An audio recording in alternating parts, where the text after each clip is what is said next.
P.O.L.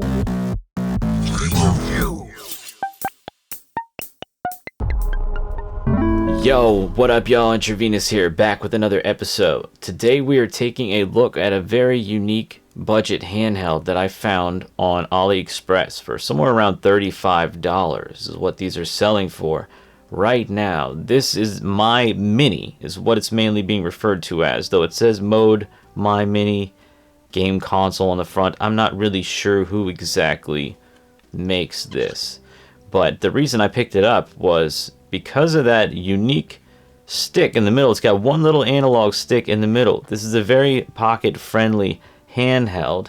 It's probably around the same size as the Trim UI brick, except for the brick doesn't have an analog stick. And when I'm playing games like maybe PS1 or something like that, I guess the analog stick could come in handy. And so they put it there in the middle to make it as pocketable as possible, I guess, and as affordable as possible to make one less analog stick. This does come in 5 colors, and the white looks pretty sleek. I almost got that one. It would be a good comparison next to the Trim UI brick, which we'll do a size comparison here in a little bit, but I decided to get the bluish one, bluish purple. So all we have in here in the box is this case. This is a pretty nice case to come with the $35 handheld. It's pretty firm. Yeah, you could toss that thing around if it's padded in there. That would be very protective. I like the little headphone guy on the front. And there we have our Unistick. I'll call it the Unistick MyMini. And it's got that one little analog stick. It does have the popular RGB lighting ring around the analog stick. Seems to be just like your typical Nintendo Switch style analog. We got power and reset over here on these white buttons. We got an SD card on each side. That one's empty. Good charge at the top. We got R2, L2, L1, R1 staggered on the back. It looks like you could take the battery out. You have access to the battery with the panel. Does have an extra USB-C. Yet that's rattling around in there. That's the battery I was just talking about. See why it's rattling. Okay, it's just kind of sitting loose in there. But look, very easy to change that battery. I could probably wedge a piece of paper in there in the corner to keep that from rattling around, but it does kind of flop around in there. Let's get this little screen protector off, because it's not a real screen protector. It's just a temporary one, not a permanent. This is very interesting indeed. I like the way it looks, actually. And oh, you know, I'm kind of liking this little. We got a screen protector here, but yeah, it's not glass, so that's just like a light plastic one. I probably won't be using that. And we got that. Whoa, look at all those QR codes in the back. This is a simple MyMini instruction manual. Got our cable. We got a lot of stuff here. Alright.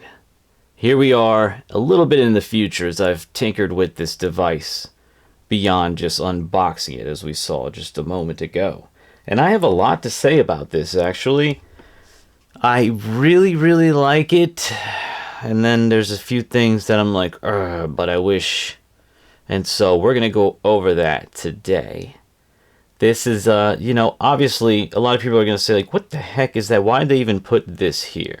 Well, you know, if it did PSP better than it does, this would be a really cool PSP handheld. Of course, you'd have the bars there because it's a widescreen game you'd be emulating, but it's got all the buttons necessary, even more, for PSP emulation.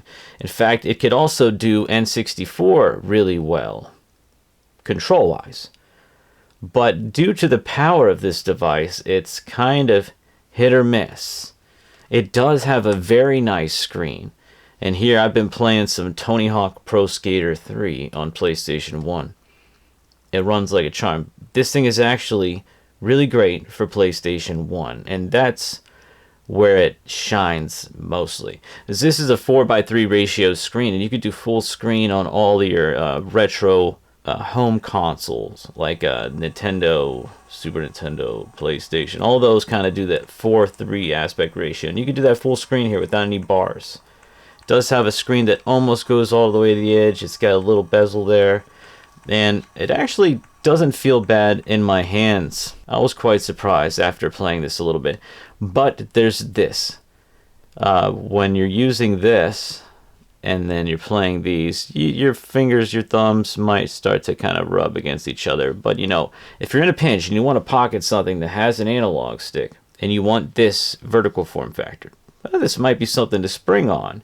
I know there's other things like the MyMini or whatever. That probably goes for in the $30s or $40 range too, I think. Although you're not going to be able to get these for much longer due to what's going on with the craziness in the United States. Tariffs, I'm sure you've heard those words before.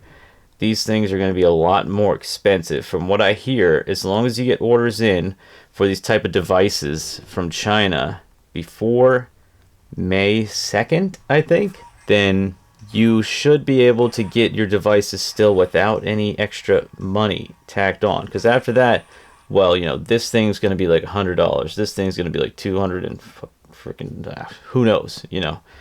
But we're talking about the comparison here. And like I said, the Trim UI brick, which is this little bad boy over here, is almost the exact same size, actually. It's just a little bit thinner, maybe? No, it's just thinner this way a little, because the brick doesn't quite have that 4:3 ratio. They weigh almost the exact same. I might even say they do weigh the same amount. The Trim UI brick, this is a more expensive but still affordable handheld. It's more powerful too, so this can do more than this. And this is like twice the price, but this is much more powerful than half as powerful as this, if you get what I'm saying there. So this little guy is actually pretty freaking awesome for the money. But like I said, there's some things that I'm just like, I wish they didn't do it. And one of the things that I just don't quite like is the travel distance of these tall buttons. It takes a long time for that to get pressed down. And sometimes maybe that could mess up your timing. You got to get used to it a little bit. They're tall. If you look at it compared to this, look how close those buttons are on the Trim UI brick. They're like near flush. Not flush, but just enough, you know. These are like twice as tall. And the D-pad, well, the D-pad is also raised a bit, though it throws Hadoukens perfectly. I don't know, this thing's pretty cool, actually. I like the quirkiness, and it does have an LED here. The problem is that it doesn't do the breathing effect. They call this flow, and it just changes. Bink, bonk, bonk, bonk, bink, bonk, bonk, bonk, bink. I don't really like that, but you can choose which color you want to just stay on there. Here I have it set to blue all the time, which is kind of where it looks the best on this one. I have to cup it so you see it. The MyMini that I got came with these consoles. It's got PlayStation, and there you see it at the bottom, it's got 74 games. Not bad. Got PSP, you know, like I said, you're not going to be able to do too much of that. You can do the minis and some of the light games. You got arcade, CPS 1 through 3, MAME, PC Engine. We got Famicom, even the Famicom disk system, which is interesting. Super Famicom, NES, Super Nintendo, Nintendo 64, Game Boy Color, GBA, Nintendo DS. We got the SG-1000. That was an interesting addition, I thought. Mega Drive and Sega Genesis, Dreamcast, Game Gear, Neo Geo, Neo Geo Pocket, Neo Geo Pocket Color, and back to PlayStation. That's a pretty good selection. Once again, especially for $35.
Alright y'all, so you've seen some gameplay, we've talked about it for a bit. What do you think about this handheld? I'm going to tell you what I like and don't like about it right now.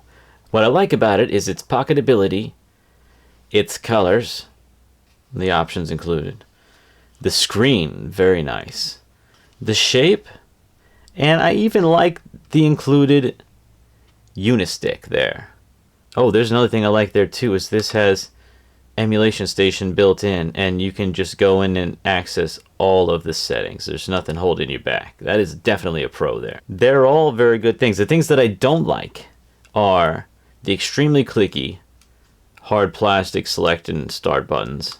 How tall the buttons are, I mentioned that. There's a little bit of travel. In fact, I find that when I'm playing certain games, like Crash Bandicoot I was playing earlier, sometimes I'd hit the jump button, and I don't know if I didn't press it down all the way because it's got so much travel, or if it just missed the press. But there were a couple times when I went to jump and I didn't jump and I ran into a hole.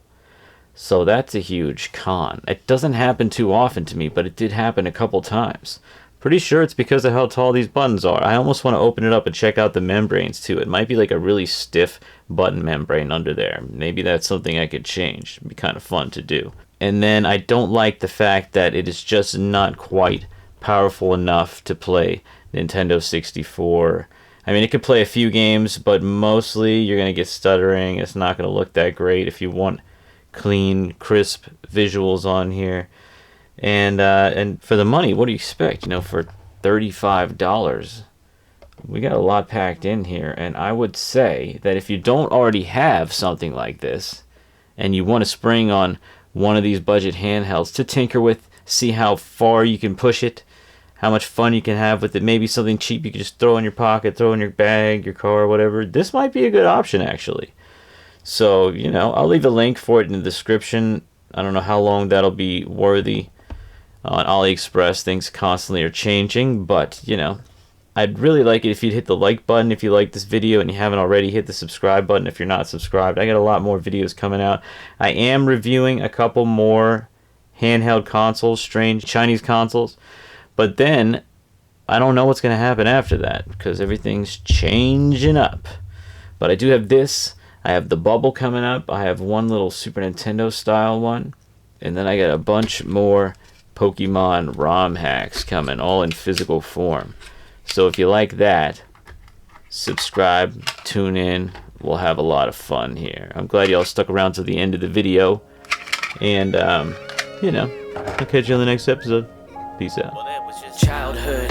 We were all there together, and in denial would play like it was forever. And in the tall woods, we'd stay out of the weather like it was all good. Every day we made it for pleasure. We were saying whatever came to our minds, plain and simple like a tetherball reaching the sky.